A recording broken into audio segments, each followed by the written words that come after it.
إن الحمد لله لله وعلى الصلاة والسلام على من لا نبي بعد أما بعد فأعوذ بالله من الشيطان الرجيم بسم الله الرحمن الرحيم সম্মানীয় শ্রোতা মণ্ডলী, আমার সামনে বসে থাকা ভাই ও বোনেরা, আজ আমি আপনাদের সামনে যে বিষয় নিয়ে আলোচনা করব সেটি হলো নফল সালাতের বিধিবিধান।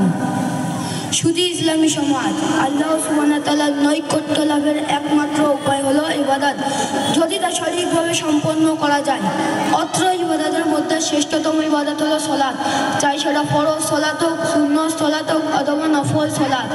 সম্মানীয় সুধী সমাজ, নফল সালাতের উপর আলোকপাত করার নিমিত্তে আমি বললাম ওয়া মা তাওফীকি ইল্লা বিল্লাহ। নফল ওই কাজকে বলা হয় যা মুসলমানের উপর ফরজ নয়, তা তারা নিজের খুশি মতো আঞ্জাম দিয়ে থাকে।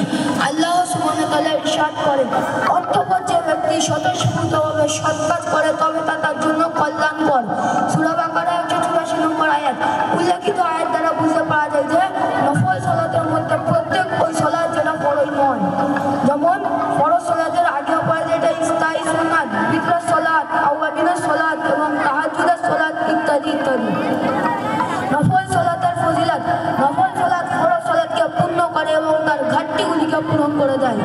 যদি ফরজ নামাজের মধ্যে কোনো রকমের কমি থেকে যায়, যেমন সালাতের মধ্যে খুশুর সাথে না পড়া হয় বা তার কিছু সুন্নাত বা কিছু মুস্তাহাব কাজ ছুটে যায়, তখন ওই নফল সালাত ফরজ সালাতের কমিগুলিকে দূর করে দেয়। নবী সাল্লাল্লাহু আলাইহি সাল্লাম ইরশাদ করেন, কিয়ামতের দিনে বান্দাদের সবচেয়ে প্রথম যে জিনিসের হিসাব হবে সেটা হলো সালাত।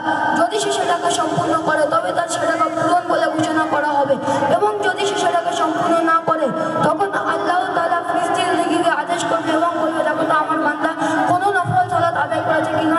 যদি সে নফল সালাত আদায় করে তবে তার ওই নফল সালাত দ্বারা ফরজ সালাতকে পূরণ করে দাও। এরপরে তাকে যেটা হুকুম হবে, তারপরে সমস্ত আমলের ওই রকম ভাবে হিসাব নেওয়া হবে। আবু দাউদ 864 নম্বর হাদিস।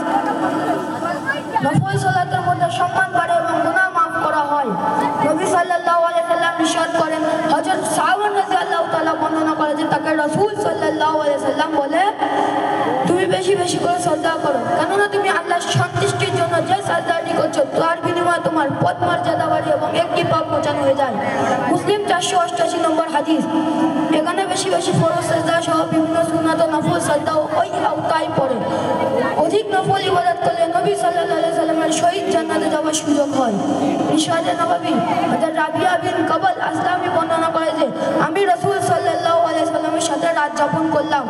এক রাতে আমি ওযু করার পানি ও জরুরি জিনিসপত্র নিয়ে এলাম।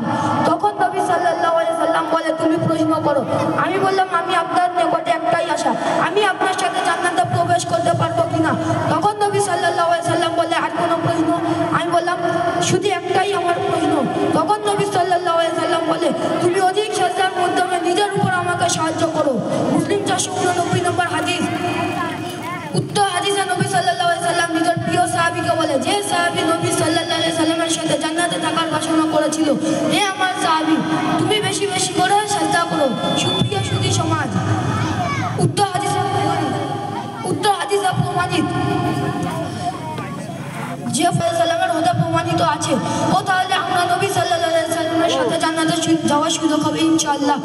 আল্লাহ আমাদের সকলে নফল ফরজ সালাত আদায় করার সাথে সাথে নফল সালাত আদায় করার তৌফিক দান করুন। আমিন আমিন।